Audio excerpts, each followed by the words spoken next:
"Sati!" screamed Shiva as he rapidly drew his sword and started sprinting towards his wife, pulling his shield forward as he ran. "She'll run into a trap. Stop!" yelled Shiva, picking up his pace as he saw her dash into a cluster of trees alongside the road leading to the Ram Janmabhoomi temple in Ayodhya. Sati was totally focused on chasing the retreating hooded Naga, her sword drawn and held far from her body like a seasoned warrior with her prey in sight. It took a few moments for Shiva to catch up with Sati, to ascertain that she was safe. As they continued to give chase, Shiva's focus shifted to the Naga. He was shocked. How did that dog move so far ahead? The Naga, showing surprising agility, was effortlessly navigating between the trees and undulating ground of the hillside, picking up pace. Shiva remembered battling with the Naga at the Brahma temple in Meru when he had met Sati for the first time. His slow leg movements at the Brahma temple were just a battle strategy. Shiva flipped his shield, clipping it onto his back to get room to run faster. Sati was keeping pace to his left. She suddenly made a grunting sound and pointed to the right, to a fork in the path that was coming up. Shiva nodded. They would split up and try to cut off the Naga from opposite ends on the narrow ridge ahead. Shiva dashed to his right with a renewed burst of speed, sword at the ready. Sati stayed her course behind the Naga, running equally hard.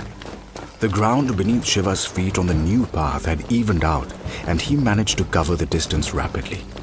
He noticed that the Naga had pulled his shield into his right hand, the wrong hand for defense. Shiva frowned.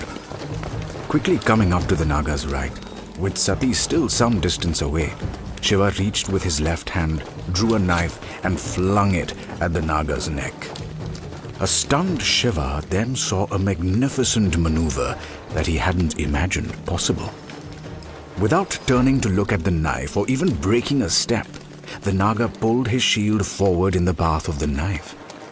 With the knife safely bouncing off the shield, the Naga effortlessly let the shield clip onto his back, maintaining his pace. Shiva gaped in awe, his speed slackening. He blocked the knife without even looking at it. Who the hell is this man? Sati meanwhile had maintained her pace, edging closer to the Naga as Shiva ran in front of the other trail onto the path that the Naga was on.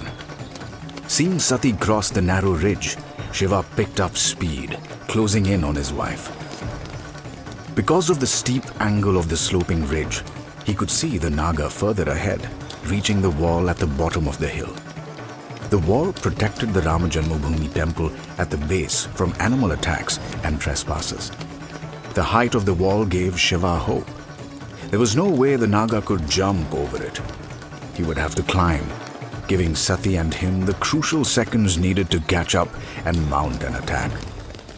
The Naga came to the same realization as well. As he neared the wall, he pirouetted on his heels, hands reaching to his sides, drawing out 2 swords.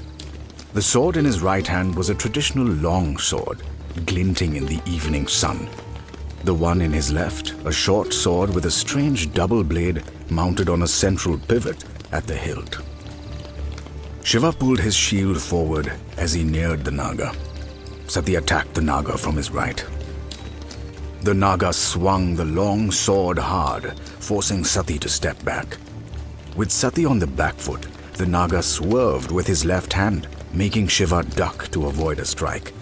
As the Naga's sword swept safely away, Shiva jumped high and struck down from his height, a blow almost impossible to defend if the opponent is not holding a shield.